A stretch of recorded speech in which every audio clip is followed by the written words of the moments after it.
Because we often talk so much about the environmental components, but really, and for some people, sustainability almost becomes just a proxy word for environment. But clearly, sustainability is about something different, and it's an opportunity, which I think for some companies makes it a threat, to really look internally and re-examine, as one of you said, sort of the DNA of how you do what you do. And I just wondered if any of you would want to comment on that. You all have your own mics now. This works, yes. I fully agree. I mean, sustainability it's a three-legged stool. It's not just about environment. And your comment about paying attention to the social aspects, and certainly in developing countries, is absolutely key. The report you referred to earlier that I was involved in, Sustainability Through the Market, came out with the phrase that business cannot succeed in a society that fails. And it's in business's self-interest to actually make sure that the social issues are addressed. And particularly, I mean, for us, we look at developing economies. And in many cases, we say we're going to improve the lives of the world's consumers. We're good at doing that for about 2 billion of the 6 billion. There are another 4 billion out there who do not have access to products, services to actually improve their quality of life. And so, for companies like ours, it's a real challenge to actually get improved life at the bottom of the economic pyramid. And a lot of companies are starting to look into this area. And the work of the World Business Council for Sustainable Development, very active in that area, trying to set up sort of meaningful businesses at the bottom of the pyramid. The one I mentioned, that project on clean water, the technology is relatively easy. We've got this nice piece of chemistry kit that will clean up water. The real problem there is social innovation rather than technological innovation. How do you actually deliver that sort of benefit where there is no distribution, where there is no basic infrastructure, where we don't have people on the ground? And that sort of challenge means that you have to change your business model. I mean, it's not business as usual. If you want to go and do that sort of thing as a multinational company, then you start having to get into partnerships and finding the people who have the competencies on the ground to actually help. So, I mean, to me, we've said the low-hanging fruit has been done. Often, companies have done what they can do by themselves. One of the big challenges is, so what can you do more if you actually engage with others, whether it's NGOs, whether it's governments, whether it's other companies, to actually address some of those issues? Okay. Robin, I'm not sure this is on. Is it on? The other thing is that I think it's important to understand that sustainability is an ongoing process or continuous improvement in processes and in things that our company does to continually examine how we do things, how to make them more efficient.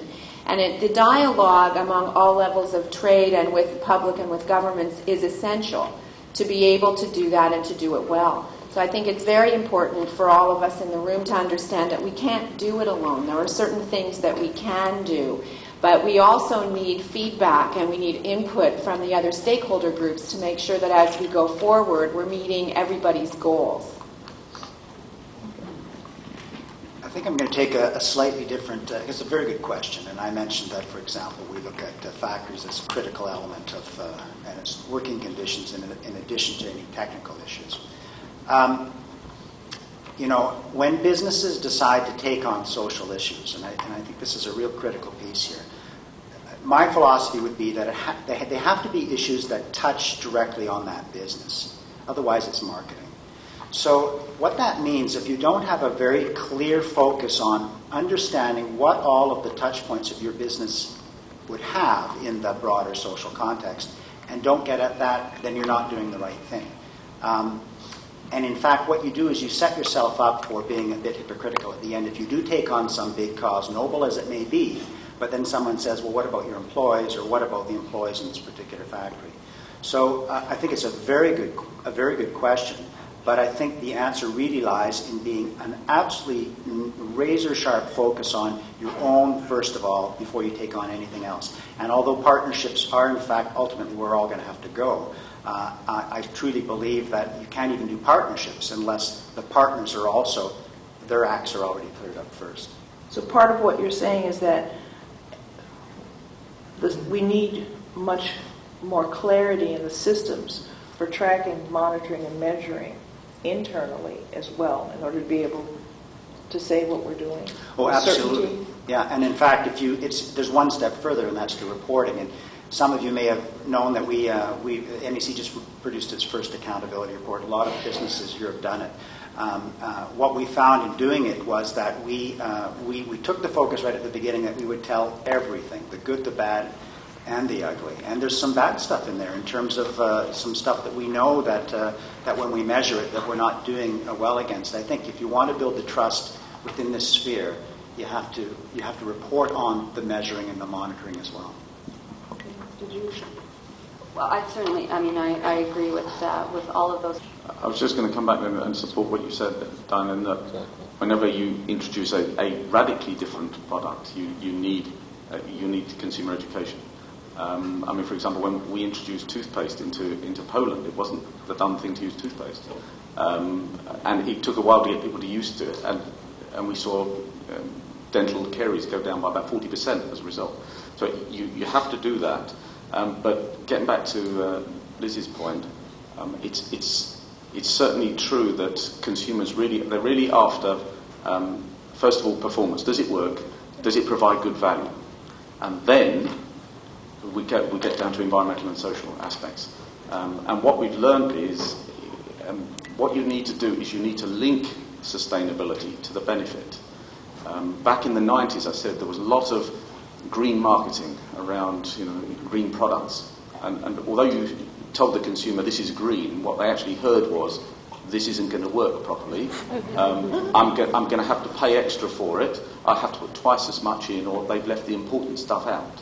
So what you are saying is not what they were hearing. And to some extent, there is still that aspect around green products. There's a small sector that will buy them because they're green. The majority, the sort of mainstream, will buy them if they're green, so long as they get the performance and the value that they want. And the trick here is we call it benefit-linked sustainability. You have to link sustainability in. You don't lead with it. You don't say this is green. Mm-hmm. You don't tack it on at the end because it won't get noticed. You have to find a way to link it to the prime benefit. And that's the issue around low-temperature detergents. Mm-hmm. There's a clear benefit there to the consumer. They save money.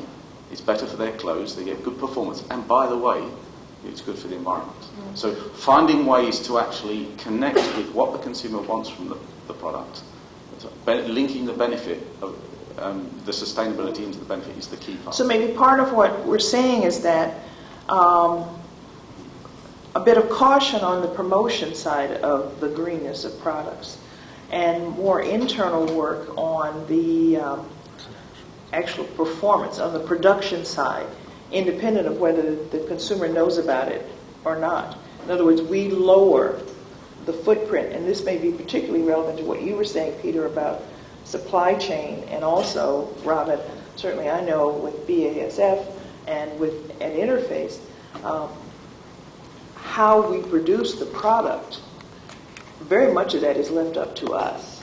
And there's a lot of opportunity for lowering substantially the production process.